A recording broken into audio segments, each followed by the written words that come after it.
पुनरुत्थानाची विशेष सभा उपासना आपण घेत असताना बरोबर आमचा ख्रिस्ती विश्वास आहे की प्रभू येशू ख्रिस्त मेलेल्यातून पुन्हा उठलेला आहे, तो जिवंत आहे. या विश्वासानं आम्ही उपासनेला येत असताना सर्वप्रथम आपण हा विश्वास जाहीरपणे मोठ्याने प्रगट करूया. प्रभू उठला आहे, खरोखर उठला आहे असं आपण प्रत्युत्तर देऊया. आपण सर्वजण यावर उभे राहूया आणि 3 वेळा आपण मोठ्याने प्रभूची जय जयकार करूया, त्याचा गौरव करूया आणि सर्वांना जाहीरपणे घोषित करूया की आमचा प्रभू खरोखर जिवंत आहे. प्रभू उठला आहे,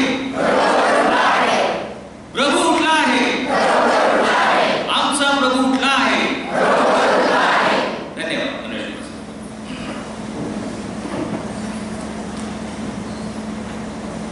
प्रार्थना करूया. देवाचं वचन म्हणजे दुधारी तलवार. प्रभू तुझं वचन मला योग्य रीतीने हाताळता यावं आणि त्याच्याद्वारे केवळ तुझ्याच पवित्र नावाचं गौरव हवास होतं. प्रभू आमचे नेत्र तू उघड आणि तुझ्या शास्त्रातल्या अद्भुत गोष्टी तू आमच्या नजरेस पाड. आमच्या अंतःकरण तू उघड आणि त्या गोष्टी आत्मसात करण्यास तू आमचा सहाय्य करत आहोत. धन्यवाद प्रभू येशू ख्रिस्त. याच्या नावाने मागितलं म्हणून तो ऐक. आमेन.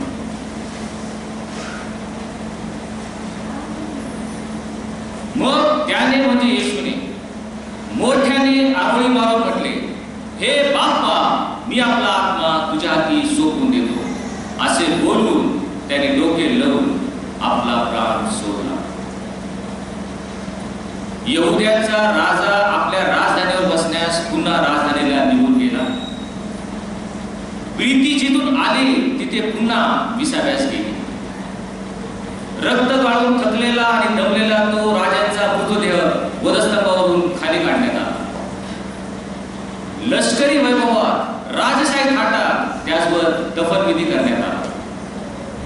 कबरेवर रोमी सरकारी शिक्कामोर्तब करून ती कबर सीलबंद करण्यात आली आणि यहुद्यांच्या राजाचा मृतदेह सायंकाळी 5 वाजण्याच्या 64 रोमी शिपायांच्या पहाऱ्यामध्ये बागेतील धनवंतांच्या कबरेत शांत चित्ताने विसावा घेत पडला. पंत पिलात रोमी सुभेदार याच्या आदेशावरून, याच्या हुकमावरून ख्रिस्त म्हटलेल्या येशूला वधस्तंभावर खिळण्यात आलं. तो त्या ठिकाणी मरण पावला. रोमी साम्राज्य एक बलाढ्य साम्राज्य होतं. रोमी सत्ता सामर्थ्याने सत्ता होती आणि म्हणून सत्ता, अधिकार, सामर्थ्य याच्या जोरावर या येशू ख्रिस्तावर खोटे आरोप टाकून बळजबरीने का होईना त्याला त्या वधस्तंभावर खिळण्यामध्ये रोमी सत्ता आणि साम्राज्य यशस्वी झालं. येशूला मारण्यामध्ये या रोमी साम्राज्याला यश आलं कारण त्यांच्याकडे सत्ता आणि अधिकार होता. कावेबाजपणे, धूर्तपणे, गैरवापर करून का होईना पण येशूला खिळण्यामध्ये आणि त्याला वधस्तंभी देण्यामध्ये त्यांना यश आलं.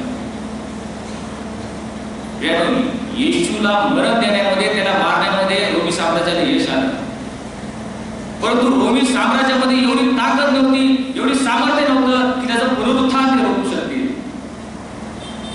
येशूचं पुनरुत्थान हे रोमी साम्राज्य रोखू शकलं नाही. रोमी साम्राज्य बलाढ्य साम्राज्य, ते ओतप्रोत त्यांनी सामर्थ्याने भरलेलं, पण येशूच्या पुनरुत्थानाला काही बाधा आणू शकले नाही. आज 2000 वर्षापूर्वी आमचा येशू ख्रिस्त मरणातून उठला, तो मृत्युंजय झाला आणि पुनरुत्थित झाला. त्याची साक्ष आणि स्वार्थ सांगण्यासाठी आज या ठिकाणी आम्ही जमलेलो आहोत. ख्रिस्ताचं पुनरुत्थान हे रोमी साम्राज्य लपू शकलं नाही. प्रियानो, सूर्य ढगाळ गेला म्हणजे त्याचं अस्तित्व संपत नाही. पहाडाला धुक्याने झाकलं म्हणजे त्या पहाडाचं नाहीसा होत नाही, त्याची काही टेकडी होत नाही, त्याचं अस्तित्व कायम असतं.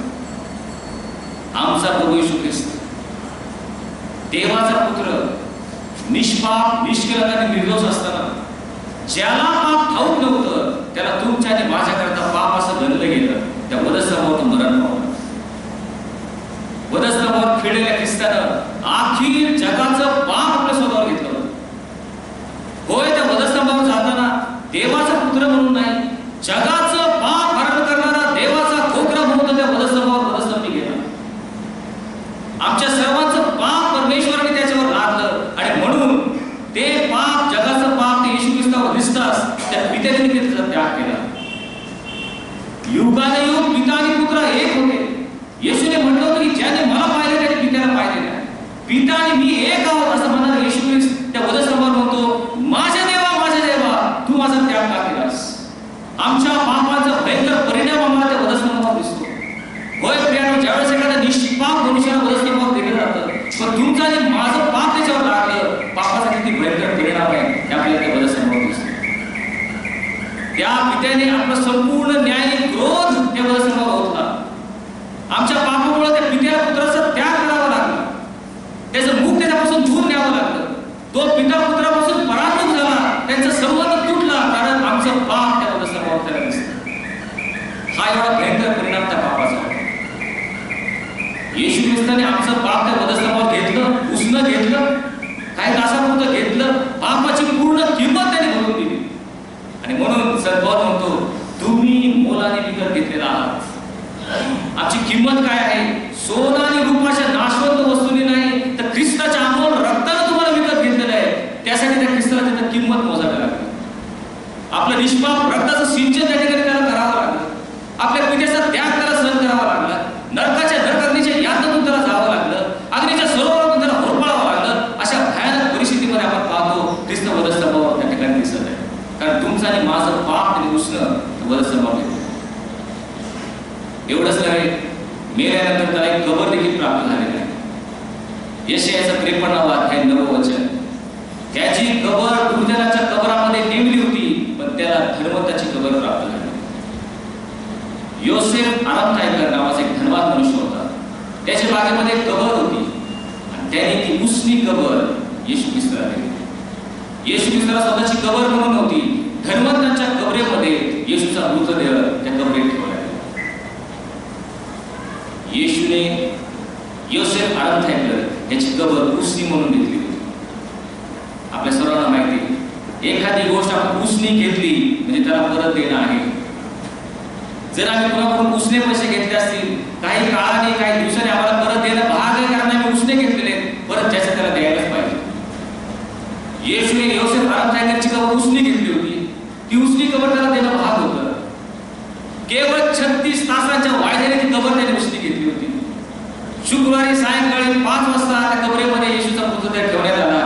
बरोबर 36 तासानंतर रविवारी सकाळी 5 वाजता ती कबर त्याने निकामी केली. उसनी घेतलेली कबर पुन्हा आपल्या बालकाला देऊन टाकली. येशू पुनरुत्थित झाला. होय परमेश्वराची स्तुती असो. प्रियानो, ह्या जगामध्ये अनेक रती महारथी संत महात्मे होऊन गेले. प्रत्येकाच्या कबरा आपल्याला दिसत आहेत. होय, जर आम्ही दिल्ली या ठिकाणी गेलो तिथं शक्तीस्थळ म्हणून आहे आणि त्या ठिकाणी आपल्याला माहिती आहे आपल्या राष्ट्राचे जे राष्ट्रपिता आहेत महात्मा गांधी यांची त्या ठिकाणी अस्थी आहेत. पंडित जवाहरलाल नेहरू, इंदिरा गांधी यांच्या अस्थी त्या ठिकाणी आहेत. त्या काय दर्शवतात, काय आम्हाला सांगतात? ही व्यक्ती या ठिकाणी मरण पावलेली आहे. आम्ही कलकत्ता या ठिकाणी गेलो तर मदर तेरेसा यांचा पार्थिव देह त्या ठिकाणी पुरलेला आहे. तो आम्हाला त्या ठिकाणी ग्वाही देतो की ही व्यक्ती या ठिकाणी मरण पावलेली आहे. प्रत्येक रती महारथी थोर पुरुष महात्मे यांची कुठे ना कुठेतरी कबर आहे. ती आम्हाला दाखवते, दर्शविते की ही व्यक्ती या ठिकाणी मृत झालेली आहे, तिचं अस्तित्व या ठिकाणी आहे. देवाची उपकार स्तुती करून त्याच्या नावाला धन्यवाद देऊ. या जगामध्ये एकच कबर अशी आहे की जी रिकामी आहे. आज जर आम्ही येरुशलेमेत गेलो तर त्या ठिकाणी येशूची रिकामी कबर आम्हाला दाखवली जाते आणि त्या ठिकाणी एक पाटी लिहिली आहे, जिवंतांचा शोध तुम्ही मेलेल्यांमध्ये का करता, प्रभू उठला आहे.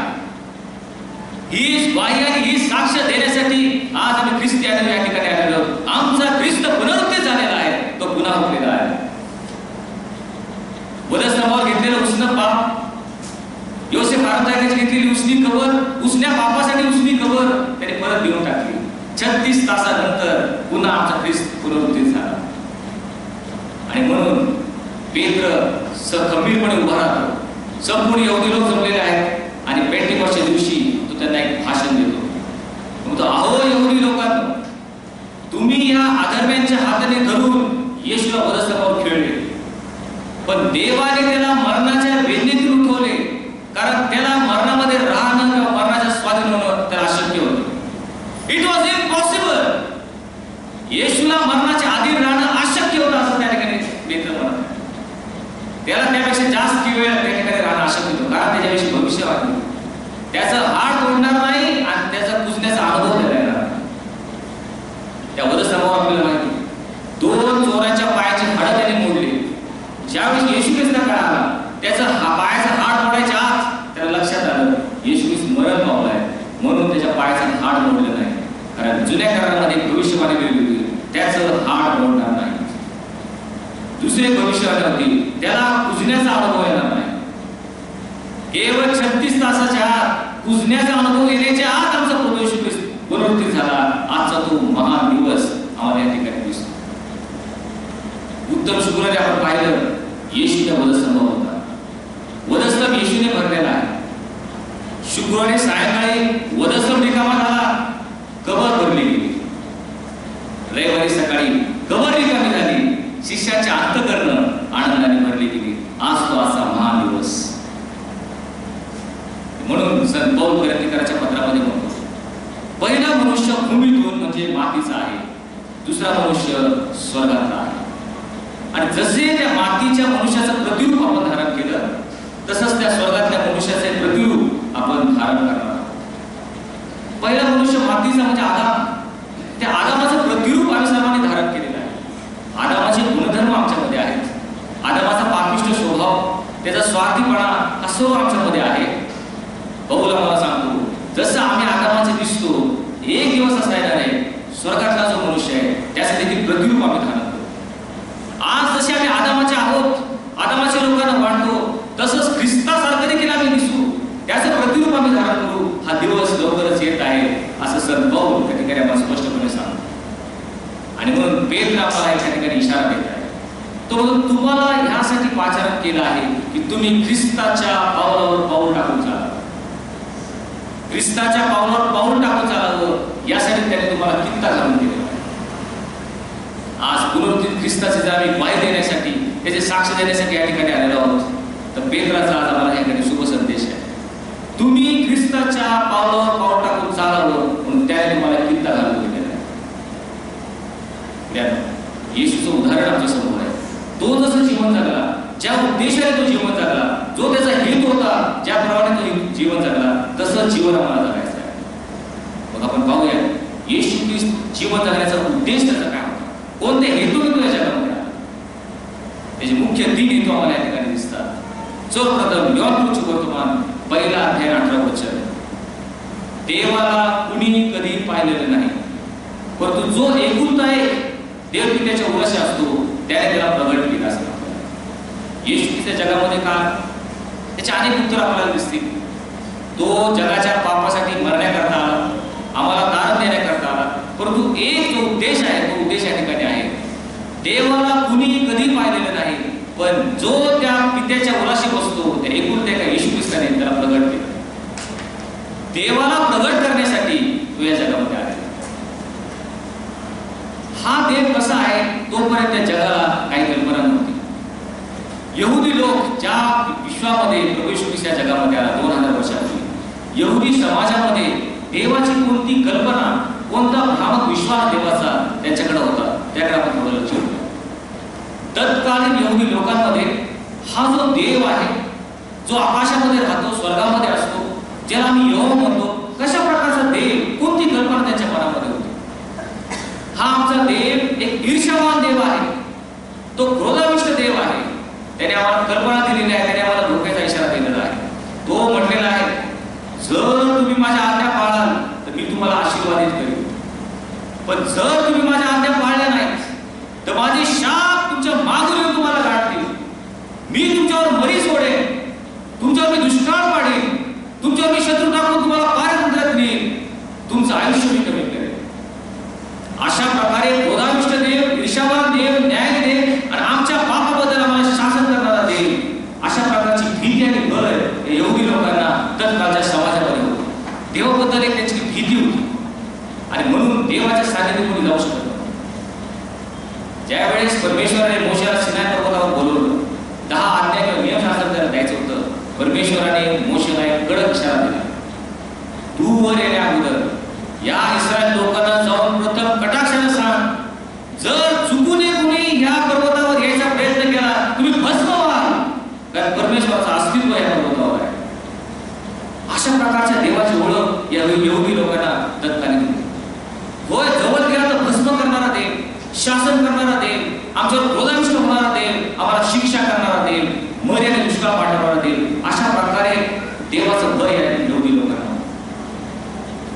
म्हणूनच काही शिष्य येशूने निवडले.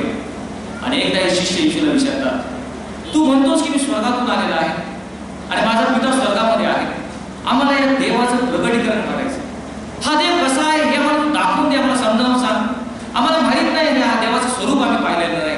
हा देव कशा प्रकारचा आहे, त्याचे गुणधर्म कसे आहे, तो दिसायला कसा आहे हे तो आम्हाला प्रगट कर, असं शिष्य त्याला म्हणाले. आणि मग येशूचं लक्ष त्या शिष्यांकडे गेलं. त्यांच्या डोळ्यामध्ये येशूने स्पष्ट पाहिलं. या शिष्यांना त्या देवाचं भय, त्याची भीती ही स्पष्टपणे येशूला त्याच्या डोळ्यामध्ये दिसून आली.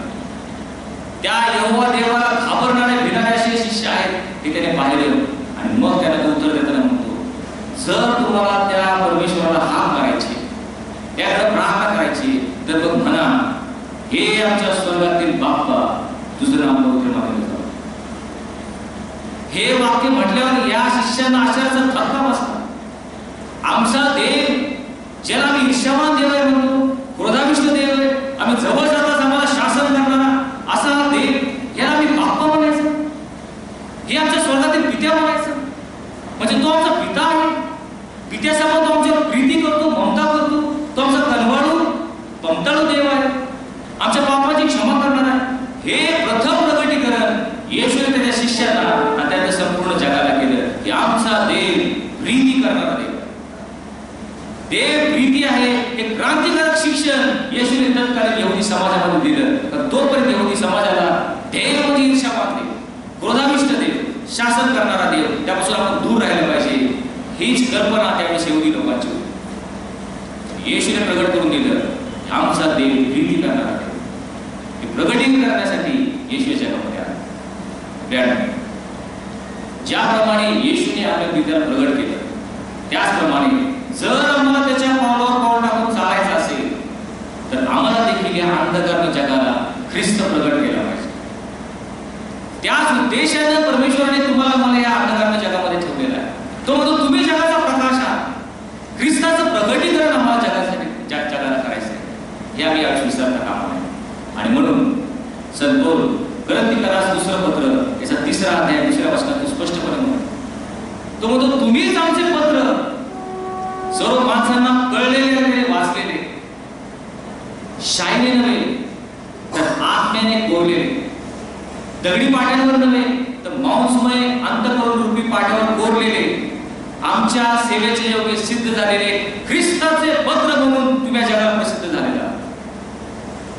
तुम्हाला मला कोणती उपमा दिली?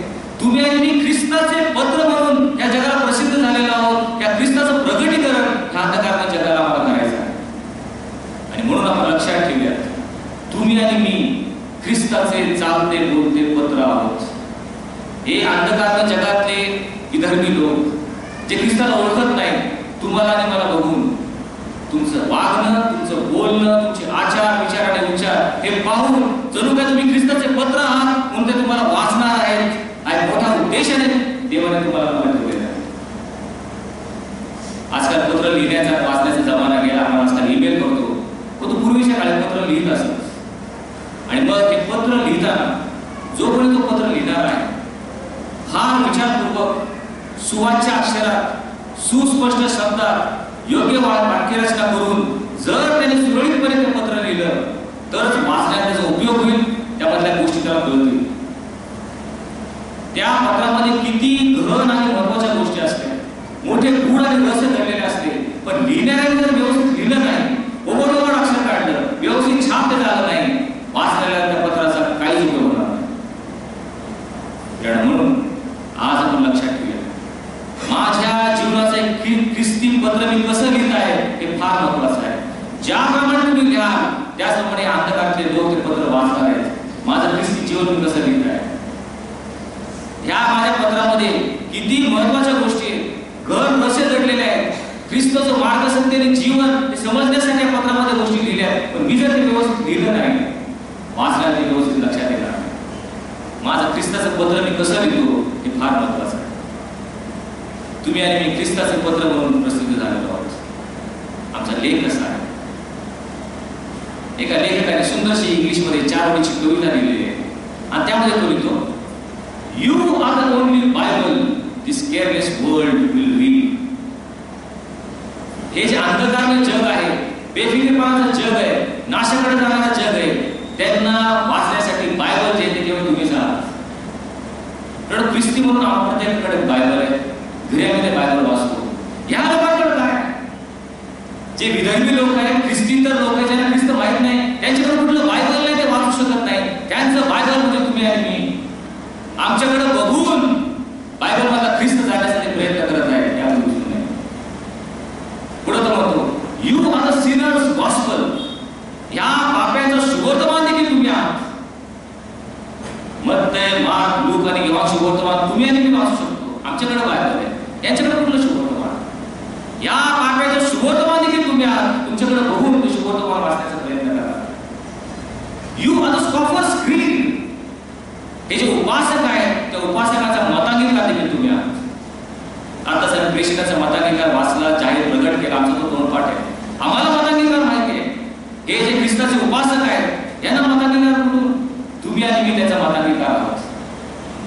You are the Lord's last message given in deeds and words. शब्दांना आणि कृतीने दिलेला प्रभू येशू ख्रिस्ताचा शेवटचा संदेश देखील तुम्ही आहात. आज तुम्ही रविवारी चर्चला येऊन हा संदेश ऐकत आहात, देवाचं वचन तुम्ही ऐकत आहात. यांना देवाचं वचन कुठून मिळणार? या अंधकारमय जगातील लोकांना देवाचा शेवटचा संदेश हा देखील तुम्ही आहात. But what if the time is crooked and what if the brick is blood. हे जे ख्रिस्ताचं पत्र तुम्ही लिहिता तुमच्या जीवनाचं, त्याचा छान जर वेगळा आकडा आहे, त्याची शाही जर अंधुक असेल, या लोकांना कसं वाचता येईल? मी जे ख्रिस्ताचं पत्र आहे, माझं जीवन मी कसं लिहिलं आहे, माझं वागणं आणि माझं बोलणं कसं आहे, माझ्या आचाराने माझे विचार कसे आहेत. मी दोन डोळ्याने जग बघतो, सर्व जग मला बघत असतं. मी कसं वागतो? मी ख्रिस्ताचं पत्र म्हणून या जगात प्रसिद्ध झालेलं आहे. देवाचं प्रगटीकरण करण्याचं, ख्रिस्त कोण आहे सांगण्याचं महत्वाची जबाबदारी माझ्या आलेली आहे. हे गांभीर्याने ओळखून ज्यावेळेस मी माझ्या ख्रिस्तीतर मित्र मैत्रिणींमध्ये, माझ्या शेजाऱ्यांकडे मी जातो, माझ्या कामावर मी वागतो, माझं वागणं कसं आहे, ख्रिस्ताचं पत्र म्हणून मी प्रसिद्ध झालेला. त्या ख्रिस्ताचं प्रगटीकरण करण्याचं महत्वाचं काम तुमचं सोपवलेलं आहे. त्या दृष्टिकोनातून तुम्ही माझं जीवन जगतो का? आज महत्वाचा प्रश्न आहे. काय येशू ख्रिस्ताचा या जगामध्ये येण्याचा उद्देश आपण पाहिला, त्या पित्याला प्रगट करण्यासाठी तो आला. ख्रिस्ताचा या जगामध्ये येण्याचा दुसरा महत्वाचा उद्देश देवाच्या इच्छेप्रमाणे वागण्यासाठी तो या जगात आला. योहान शुभवर्तमानाचा 5वा अध्याय आणि ते 30वा वचन. येशूने म्हटले, मला स्वतःहून काहीच करता येत नाही, तर ज्याने मला पाठवले त्याच्या इच्छेप्रमाणे करायचं या जगात आला. मी स्वतःच्या इच्छेप्रमाणे नाही, तर ज्याने मला पाठवले त्याच्या इच्छेप्रमाणे करायचं मी या जगात आलो. येशूने जन्मापासून ज्यावेळेस त्याला समज आली तेव्हापासून मरणाच्या शेवटपर्यंत, क्षणापर्यंत प्रत्येक गोष्ट त्याच्या देवाच्या इच्छेप्रमाणे त्याने केली. हे मात्र या ठिकाणी आपल्याला समजलं जातं. होय, तो वधस्तंभावर गेला, ती देखील देवाची इच्छाच होती, त्याच्या पित्याची इच्छा होती. एवढंच नाही, परंतु पहिल्यापासून शेवटपर्यंत देवाच्या इच्छेप्रमाणे तो वागला. येशू 30 वर्षाचा झाला. या त्याचा बाप्तिस्मा झाला. तो पाण्यातून बाहेर आल्यावर पवित्र आत्मा पुत्राच्या रूपात त्याच्यावर आला आणि आकाशवाणी झाली, हा माझा परमप्रिय पुत्र आहे, याच्याविषयी मी संतुष्ट आहे. कोणती गोष्ट येशू ख्रिस्ताने 30 वर्ष केली ज्याच्यामुळे तो पिता त्याच्यावर संतुष्ट होता. 30 वर्षाचा होईपर्यंत, त्याचा बाप्तिस्मा होईपर्यंत येशूने एकही संदेश दिला नाही, कुठलाही सद्भोग त्याने केला नव्हता, एकही चमत्कार त्याने केला नव्हता, कोणत्या आंधळ्याला गोष्टी त्याने दिली नव्हती, कुठलंच त्या ठिकाणी लौकिक कार्य त्याने केलं नव्हतं, कुठली सेवा त्याने सुरू केली नव्हती. त्याच्या अगोदर त्याचा पिता म्हणतो, हा माझा परमप्रिय पुत्र आहे, याच्याविषयी मी संतुष्ट आहे. कोणती गोष्ट संतुष्ट करण्यासाठी होती? 30 वर्षापर्यंत येशू ख्रिस्त काय करतो? आपल्या आईला घरकामात मदत करत होता, बापाला सुद्धा कामात मदत करत होता, टेबल खुर्च्या लाकडं फर्निचर करत होता. ह्या गोष्टी करतानाच तो पिता म्हणतो, मी ह्याच्याविषयी संतुष्ट आहे. लक्षात घेण्यासाठी गोष्ट करा, कुठलाही चमत्कार करण्यापूर्वी, कुठलाही संदेश देण्यापूर्वी, कुठलाही मतकृत्य करण्यापूर्वी तो पिता म्हणतो, ह्याच्यावर मी संतुष्ट आहे. त्याच्या उलट जर आपण इस्रायल वर्गाकडे पाहिलं, रानमाळातून 40 वर्ष त्यांनी भटकंती केली. त्या इस्रायलाच्या पिढीने जेवढे चमत्कार आपल्या डोळ्यांनी पाहिलेले आहे, पुढच्या कुठल्याच पिढीत तोपर्यंत पाहिले नाही. एवढे भयंकर चमत्कार परमेश्वराने त्यांच्या जीवनामध्ये केले.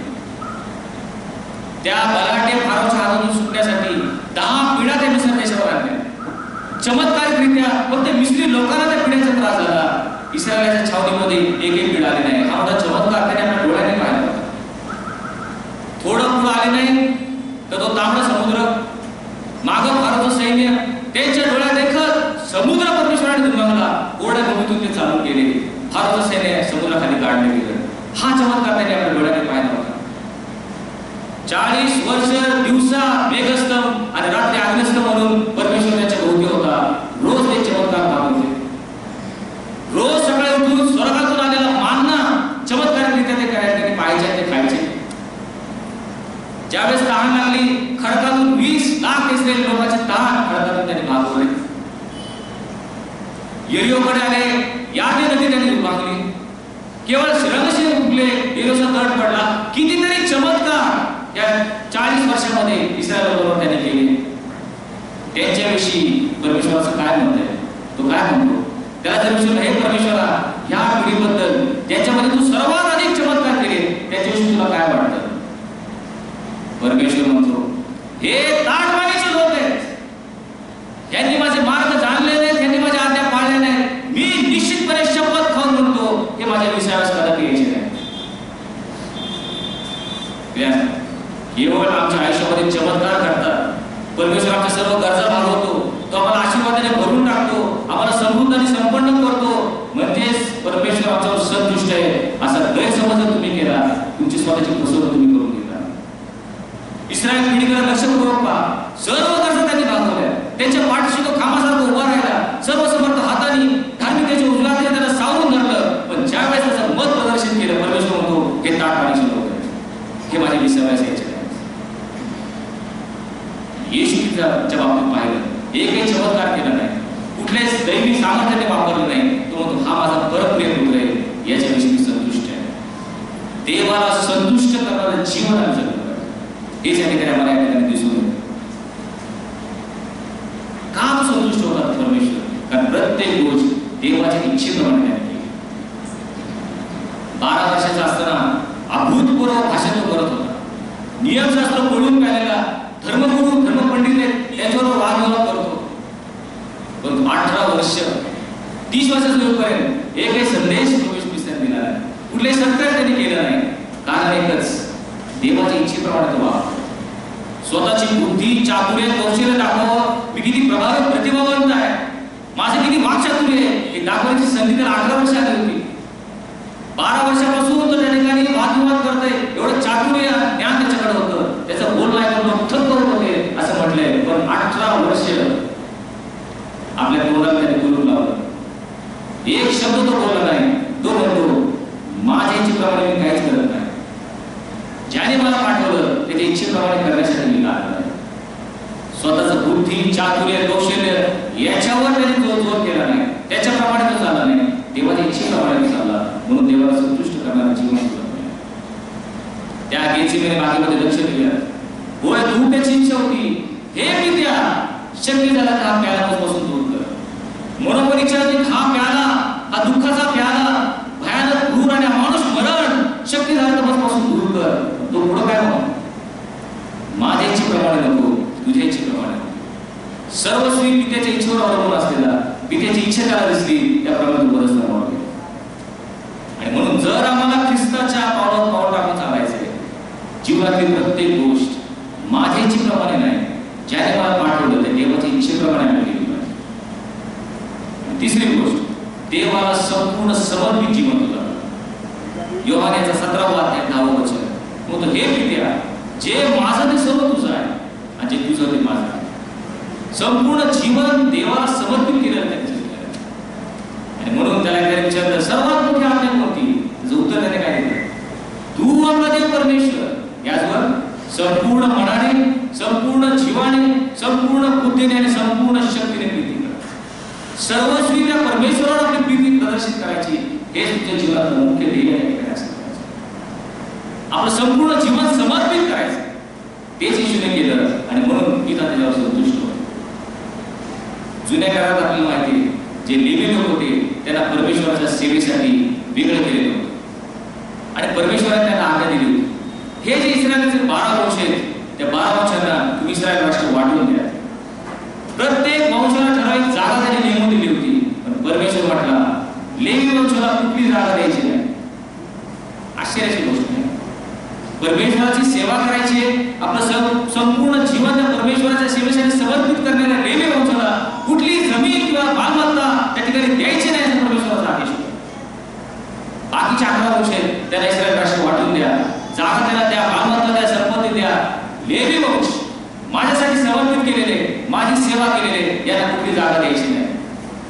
का द्यायची नाही? परमेश्वर त्या ठिकाणी सांगतो त्यांचा जो वाटा आहे तो मी परमेश्वर स्वतः आहे. मी परमेश्वर त्यांचा वाटा आहे. त्यांनी आपलं संपूर्ण जीवन मला समर्पित केलं. या इतर लोकांना फक्त जागा मिळाली, लेवी वंशाला स्वतः परमेश्वर प्राप्त झाला. कोण धर्म होता? लेवी वंश इतर सर्वपेक्षा धर्म होता, कारण त्यांचा वाटा जमीन तुम्हाला मालमत्ते नाही, परमेश्वर तो मी स्वतः त्यांचा वाटा आहे. नवीन करारात देखील आपल्याला माहिती आहे 5,000 लोकांना प्रभू येशूने तृप्त केलं.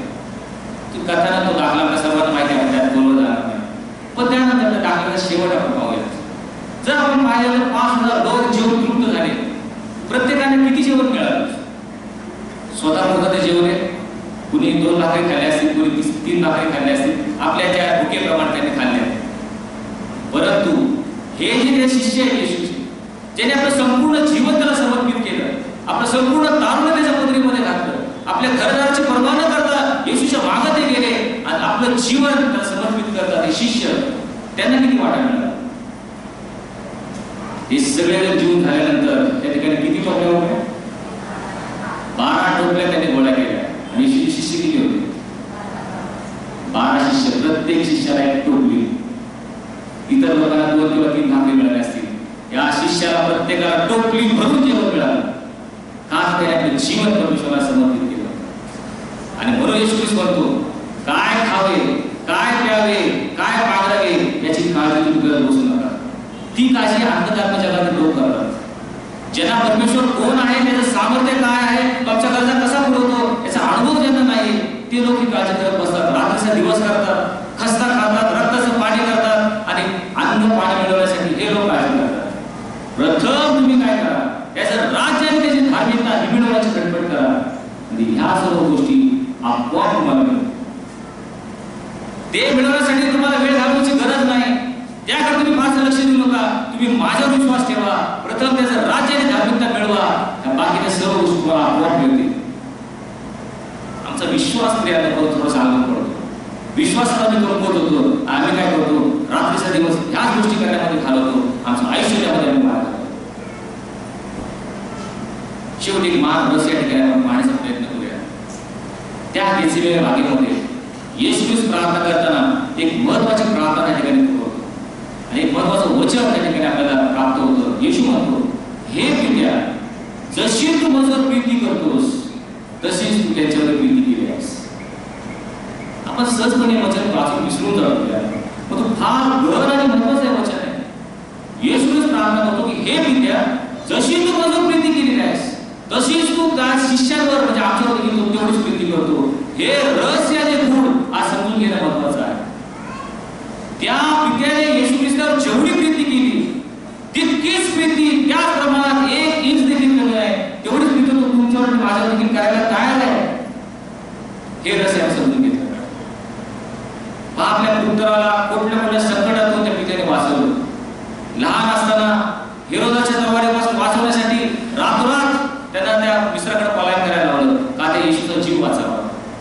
अनेक वेळा त्याच्यावर संकट आले, लोक त्याला मारायला आले, त्याला कडेलोट करायचा प्रयत्न केला. हळूच येशू त्यातून निघून गेला. त्याची सुटका त्या पित्याने केली, कारण त्याची वेळ अजून आली नव्हती.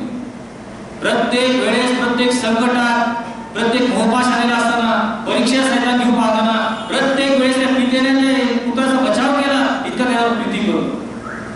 तितकीच प्रीती तेवढ्याच प्रमाणात तो तुमच्यावर माझ्यावर देखील करतो. हे आम्ही त्या ठिकाणी समजून घेतलं पाहिजे. एक बाप 4 मुलांवर प्रीती करतो म्हणजे सारखीच प्रीती करतो. त्या प्रीतीमध्ये कुठे भेदभाव नसतो. तसाच तो पिता आपला पुत्र येशूने जेवढा प्रीती त्याने केली तेवढ्याच प्रमाणात तितकीच प्रीती तुमच्यावर माझ्यावर देखील करायला होत आहे. ज्यावेळेस आम्ही संकटात सोडवलं तसं आम्हाला देखील तो सोडवायला तयार आहे. तितकीच प्रीती तो तुमच्यावर आणि माझ्यावर देखील करतो. याचं कारण आपण पाहूया. येशूचं आणि आमचं कोणचं नातं आहे याच्याकडे आपण थोडं लक्ष देऊया. पहा, पुनरुत्थानाच्या अगोदर केवळ 3 दिवसा अगोदर येशू आपल्या शिष्याला काय म्हणतो? त्या भोजनाच्या वेळेस येशू त्यांना म्हणाला, आता मी तुम्हाला दास बनत नाही, तर मी तुम्हाला मित्र असं म्हणतो. या येशूचं शिष्याचं कोणतं नातं होतं? जणू काय येशू त्यांचा गुरु आणि ते शिष्य हे त्याचे चेले आहेत, शिष्य आहेत, दास आहेत. तो धनी आहे, ते दास आहे. पुढे तो म्हणतो की तुम्ही दास आहे, तुम्ही मित्र आहात. म्हणजे गुरु शिष्य किंवा धनी आणि दास किंवा फार तर मित्र इतकं त्यांचं नातं होतं पुनरुत्थानाच्या अगोदर. पुनरुत्थानाच्या नंतर मात्र सर्व चित्र बदललेलं आहे. आपण थोडंसं बारकाईने वाचलं तर आपल्या लक्षात येईल. ज्यावेळेस ख्रिस्त पुनरुत्थित झाला, मरिया मगदलिनी त्याला भेटली. येशू तिला काय निरोप दिला? म्हटला, मरिया घेऊ नकोस, जा आणि माझ्या बांधवांना सांग मी पुढे गालीला जातो, तुम्ही तिकडे या. माझ्या शिष्यांना सांग असं तो म्हणत नाही, माझ्या दासांना सांग असं तो म्हणत नाही, माझे मित्र आहेत त्यांना सांग असं म्हणत नाही. जा माझ्या बांधवांना सांग मी पुढे गालीला जाते माझ्याकडे. संपूर्ण या शिष्याचं येशूचं नातं पूर्णपणे बदललेलं आहे. पुनरुत्थानानंतर येशू त्याचे शिष्य राहिले नाही, येशूचे शिष्य राहिले नाही, तो त्याचा बंधू झालेला आहे. प्रत्येक वेळेस त्यांना बंधू असं म्हटलेलं आहे, भाऊ असं म्हटलेलं आहे. कसं काय ते भाऊ झाले? तर ह्या पुनरुत्थानानंतर येशू ख्रिस्त हा प्रथम पुत्र आणि त्याच्यानंतर बाकीचे शिष्य त्याचे भाऊ बंधू झाले. पहा, तुम्ही पुनरुत्थानाच्या अगोदर जर पाहिलं तर त्या ठिकाणी असं म्हटलेलं आहे, देवाचा एकुलता एक पुत्र असं म्हटलेलं आहे. ज्या वेळेस आपण ख्रिस्ताचा मताधिकार म्हणतो, आपण काय म्हणतो? सर्वसमर्थ देव, पिता, पुत्र आणि पवित्र आत्मा, त्याच्याविषयी आपण बोलत असतो. पण सर्वसमर्थ देव जो जगाचा निर्माण करता, त्याचा एकुलता एक पुत्र येशू ख्रिस्त असं आपण म्हणतो. होय, पुनरुत्थानाच्या अगोदर येशू ख्रिस्त देवाचा एकुलता एक पुत्र होता. पण पुनरुत्थानानंतर तो कोण झालेला आहे? तो त्याचा प्रथम फळ असं म्हटलेलं आहे. येशू ख्रिस्त हा एकुलता एक राहिला नाही, तो प्रथम फळ झालेला आहे. गलातियरास पहिलं पत्र 15 ते 20 वचन. ख्रिस्त मेलेल्यातून उठवला गेला आहेच, तो महानिद्रा घेणाऱ्यातले प्रथम फळ असा आहे. कारण जसे आदमामध्ये सर्व मरतात, तसे ख्रिस्तामध्ये सर्व उठवले जातात. प्रथम फळ ख्रिस्त आणि नंतर ख्रिस्तावर विश्वास ठेवणारे सर्व. जर तो प्रथम पुत्र आहे, तुम्ही आणि मी कोण आहोत? द्वितीय पुत्र, तिसरा, चौथा, पाचवा, म्हणजे ख्रिस्ताचा थोरला बंधू आणि आम्ही त्याचे धाकटे भाऊ आणि बहीण आणि तो पिता आमचा एक आहे. हे नातं आमचं झालेले, हे गहन रहस्य या ठिकाणी आपल्याला समजून घेणं महत्त्वाचं आहे. पुनरुत्थानानंतर येशू एकुलता एक राहिला नाही, तो प्रथम पुत्र झाला. मला जर एकच मुलगा आहे तर मी म्हणू शकतो की हा माझा एकुलता एक मुलगा आहे. जर मला 4 मुलं असतील तर मी काय म्हणत? हा माझा प्रथम पुत्र आहे, हा द्वितीय, हा तिसरा, हा चौथा. आणि तसंच पुनरुत्थानानंतर येशूचं आमचं पूर्ण नातं बदललेलं आहे. येशू ख्रिस्त हा देवाचा प्रथम पुत्र, मग तुम्ही द्वितीय, तृतीय, चौथा. म्हणजे हा पिता येशू ख्रिस्तावर जेवढी प्रीती करतो तेवढीच तुमच्यावर माझ्यावर देखील प्रीती करतो. येशू आमचा थोरला बंधू झालेला आहे. एवढं जवळचं नातं आमचं झालेलं आहे. येशू आमचा थोरला बंधू आणि त्याच्यापुढे आम्ही सर्व त्याचे धाकटे भाऊ आणि बहीण आणि तुमची स्वर्गीय पिता आमचा एकुलता एक पिता. अशा पुनरुत्थानानंतर आमचं नातं बदलल्यानंतर खरोखर त्या ख्रिस्ताच्या पाऊल टाकून जाण्यासाठी आम्हाला त्याचे जे उद्देश जे आहेत ते उद्देश आम्ही गाठले पाहिजे. येशू ख्रिस्त का या जगामध्ये आला? त्या पित्याला प्रगट करण्यासाठी आला. आम्ही देखील आपल्या जीवनातून देवाचं प्रगटीकरण त्या ठिकाणी केलं पाहिजे. येशू ख्रिस्त का आला? देवाच्या इच्छेप्रमाणे, पित्याच्या इच्छेप्रमाणे चालायचा आला. आम्ही देखील पित्याच्या इच्छेप्रमाणे चाललं पाहिजे. येशू ख्रिस्त का आला? आपलं संपूर्ण जीवन समर्पित करण्यासाठी आला. आम्ही देखील आमचं संपूर्ण जीवन समर्पित केलं तर हा जो आमचा पुनरुत्थानाचा दिन आहे, खरोखर आम्हाला आनंदाचा आणि आत्मिक लाभाचा झाल्याशिवाय राहणार नाही. प्रार्थना. प्रभू उठला आहे, हो तो खरोखर उठलेला आहे. आम्ही पुनरुत्थित ख्रिस्ताचे बंधू आहोत, भगिनी आहोत. होय, प्रभू आमचा थोरला बंधू आहे आणि आम्ही सर्व त्याचे भाऊ आणि बहिणी आहोत. आणि होय परमेश्वरा, तू आमचा स्वर्गीय पिता आहेस. त्या पित्याला संतुष्ट करण्यासाठी, तुझ्या इच्छेप्रमाणे जीवन जगण्यासाठी आपल्या पवित्र आत्म्याचं मार्गदर्शन प्रत्येकाला करावं असं प्रार्थना. त्याच्या नावाने मागितलं म्हणून